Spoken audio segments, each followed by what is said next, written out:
पण आता इथून पुढे तुम्हाला सल्ला, जर कार्यकर्त्यांचं मन काय सांगतंय आणि खरं जर निर्णय घेणार असाल तर अजितदादाला या महायुतीतून बाहेर काढा. अन्याय केला त्यांनी सुभाष बापूंवर, अन्याय केला राहुल दादांवर, अन्याय केला योगेश अण्णांवर. अरे मंत्री झाली असती तिघे लोक आपली, महामंडळ मिळला असतं अनेक लोकांना.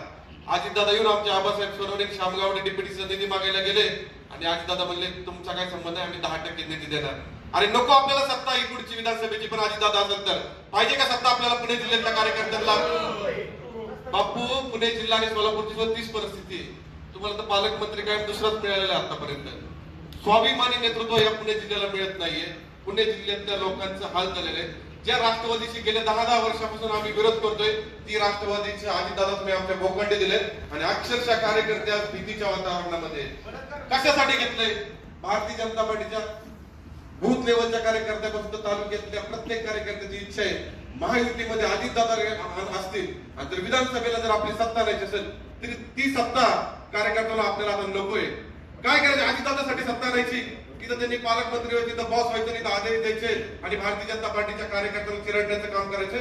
बकवासची सत्ता आम्हाला नकोय. होऊ द्या ना तुम्ही पालकमंत्री सोलापूरचे, होऊ द्या रामदादा पालकमंत्री पुण्याचे. आणि त्यांनी पक्ष वाढवलाय, कार्यकर्त्यांच्या आंदोलनाच्या आमच्यावर वीज बिलाच्या विरोधात आम्ही आंदोलन केलं, त्याचे गुन्हे आमच्यावर दाखल आहेत.